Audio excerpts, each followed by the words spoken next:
Hello my friends and welcome back. Thank you very much for being with me again today. It is very interesting to see people contradicting themselves. We all do that at times, but not at the level where these guys are, which I'm talking about the European Union leaders and I don't know, the guys in the elites, let's put it this way, the elites. When they, for instance, are allegedly for certain kind of values, like, diversity, inclusion, equity, things like this, or cultural relativism, no culture is better than another culture, it has to be observed in its own environment and all that. You can say, for instance, that, let's say, European classical music is, let's say, superior to, Bantu. You can say that. You cannot say that, all right? Because they're all the same, you put in the context. Okay, but when we talk about certain things that would, how should I put it, shake their power, then we find out that they are very much elitist and they're very much thinking that that's only one way which is better than another one, but only when it fits their agenda. What am I talking about? In Europe, there's a spread over certain political philosophy. And that political philosophy threatens the current leaders of the European community. They say we have the European values. Somehow Brussels tells Hungary that Hungary's values are not European because they're not inclusive or something, or you know what I mean? Hungarian or Polish, for that matters, traditions are not European traditions because they are not approved by Brussels. So that must be something that's bad and something that's good. The traditions that European Union Brussels somehow decided that those are the values and not the Polish values or the Polish traditions or the Hungarian traditions. Okay? That's very sneaky, I guess, but not that sneaky, obviously, if we can observe it. So what's going on here? What happened in Italy? That was a big scare towards these guys, to the elites, right? Italy plays along. It's not what they say they will be. They stay over there and they do what they do for now. I don't know if they're going to stay like this or they're going to be what they say they are. So here we have another country that is going to go in a different direction that the European Union agrees, or better put, approves of. That means that philosophy, political philosophy, is unacceptable because might be challenging theirs. So there's values. So let's see what these guys are doing. This article comes from Bloomberg and it's from December 16th, 2022. European Union risks losing another Eastern member to populist forces. So the European Union risks losing a country to populist forces. So the European Union cannot be populist. If the people want that kind of ideology and they vote and populist individuals get power, that runs against to the somehow European values, EU. EU risks losing. That means that's a loss if the people vote somehow differently than they're expected to. Got it? So the European Union faces a potential blow to its fragile unity. Well, if your unity is fragile, that means the ones that are involved in this unity do not really get along or go along with the script. That means they're very different. If you can't force a union, you can't. If you force it, that's going to be, by force. Let's say you have a 13-year-old kid, right? Girl, and you have a 50-year-old man. And that's an arranged marriage. You put them together, she doesn't want to be there, he wants to be there. Now you say, well, we have a problem keeping the unity, the union. Why? Because she doesn't want to be there. He wants. So how are you going to do it?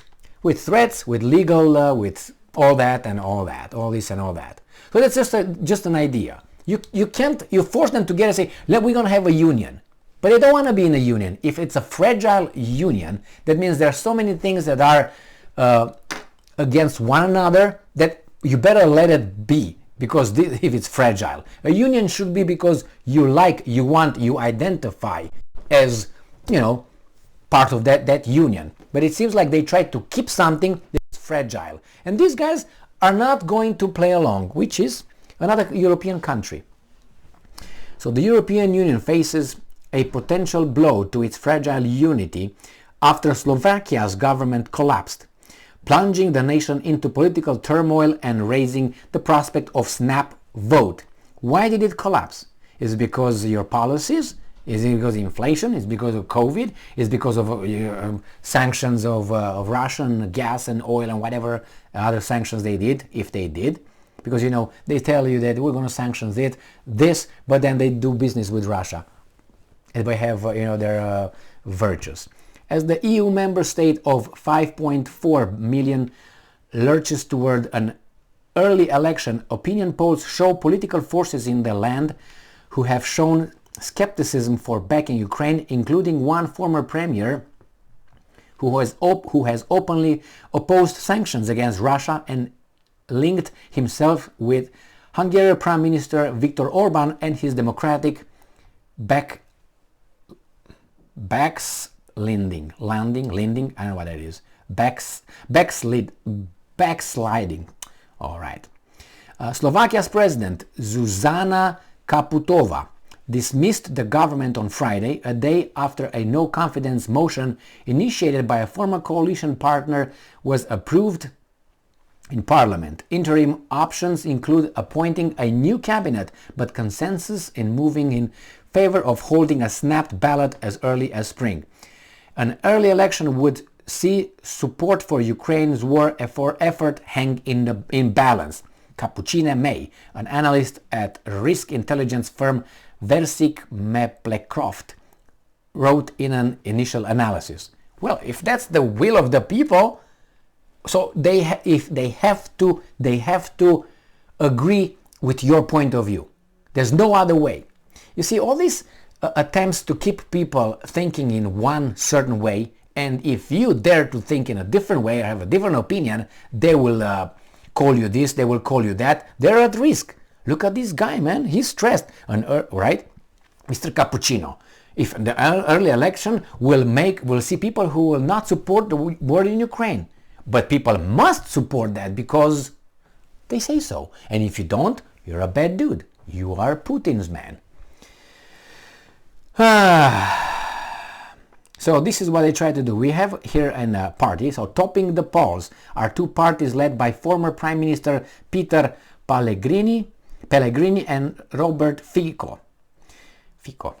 While frontrunner Pellegrini has been more ambiguous on his stance on mainstream EU issues, Fico, a three-time premier who was forced to step down in 2018 after the murder of a journalist investigating corruption, has vowed to stop weapons deliveries to Ukraine and provide only humanitarian assistance. So that's a no-no. No, you can't. You have to go all the way. Because why? They say so. So Fico's Social Democrats have rebounded from record low support last year and ranked second. Why? Because of inflation and the bullshit economy you guys provided. The standard of living goes down. What are they going to do? Have the communists. Because the communists are going to give you something from some other people, or they're going to get some loans and give you services. Yeah. And we all going to be poor. It's not going to be rich people and poor people or middle class. It's going to be all of us poor. And we're going to be all happy. Great job. That's how I see it. Sorry.